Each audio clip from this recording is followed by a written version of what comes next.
El Niño na, sektor ng pangisdaan, handa ka na ba? Ayon sa Philippine Atmospheric, Geophysical and Astronomical Services Administration o PAGASA, ang Pilipinas ay muling nakararanas ng natural na phenomenon na kung tawagin ay El Niño o panahon ng tagtuyot. Ang El Niño ay dulot ng pagtaas ng temperatura sa ibabaw ng ilang bahagi ng Pacific Ocean at nangyayari ng may 2 hanggang 7 taong pagitan. Sa pagtaas ng temperatura ng ating mga katubigan sa bansa, dala ng El Niño, inaasahang higit na maapektuhan ang ating pangisdaan, lalong-lalo na ang sektor ng aquaculture. Kaya naman, mahigpit na binabantayan ng pamahalaan sa pangunguna ng Department of Agriculture, Bureau of Fisheries and Aquatic Resources o DABFAR, ang mga hamong dala ng El Niño sa sektor ng pangisdaan.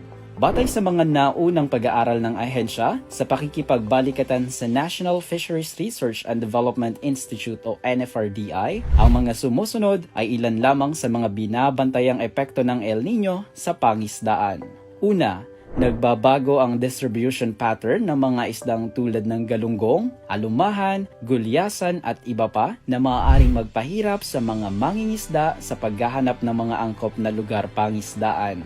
Pangalawa, nariyan din ang banta ng paglawak ng katubigang apektado ng red tide dulot ng pagdami ng mga nakakalasong organismong tinatawag na dinoflagellates na dala na rin ng mainit na katubigan. Pangatlo, may pinsalang hatid naman ang pagtaas ng temperatura at pabago-bagong salinity ng tubig sa ating mga mahalagang marine habitats. Ito ay sanhi ng coral bleaching o ang abnormal na pagbabago ng kulay ng bahura na sa kalaunay nagiging sanhi ng kanilang pagkamatay o pagkasira. Pang-apat, sa aquaculture, lalo na sa bangus at tilapia, maaaring tumaas ang insidente ng fish kill dahil sa pag-init ng tubig at pagbaba ng dissolved oxygen. Panglima, pinangangambahan din ang pagbaba ng survival rate o pagbagal at hindi lubusang paglaki ng mga isdang inaalagaan. At panghuli, ang paglitaw ng mga sakit sa seaweeds lalo na sa mga high-value species na pinoproseso at ini-export. Dahil sa mga bantang ito, pinangangambahang bababa ang pangkalahatang produksyon o huli ng mga mangingisda. Kaya naman, hinihikayat ng DABFAR ang mga fish farmers na isagawa ang mga sumusunod na mitigating measures o mga hakbangin upang maibsan ang danyos dulot ng El Niño. Pagsunod sa good aquaculture practices tulad ng pagtupad sa recommended stocking rate o ang dami ng isdang aalagaan at pagbibigay ng sapat lamang na pagkain dito. Ang ahensya ay nagbibigay ng technical assistance tungkol dito. Pagpapatibay ng mga dike sa palaisdaan. Pagpapalalim ng mga fish pond mula 1 hanggang 1.5 metro. Regular na pagmomonitor ng kalidad ng tubig gaya ng temperature, dissolved oxygen, pH, salinity at iba pa para sa water quality management. Paglalagay ng mga paddle wheels at iba pang water support system para mapataas ang water circulation.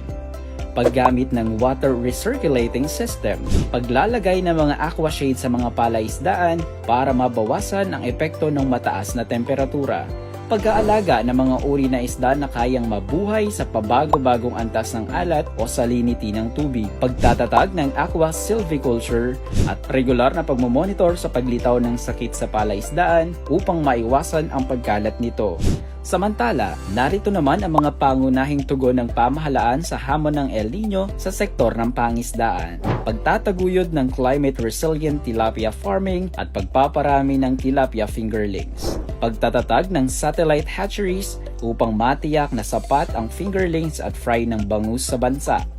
Paghahandog ng livelihood at input assistance gaya ng tilapia fingerlings at punla ng seaweeds. Bukas din ang Fish Health Laboratory ng DABFAR para sa mga nais magsagawa ng water quality analysis at fish disease diagnosis and treatment.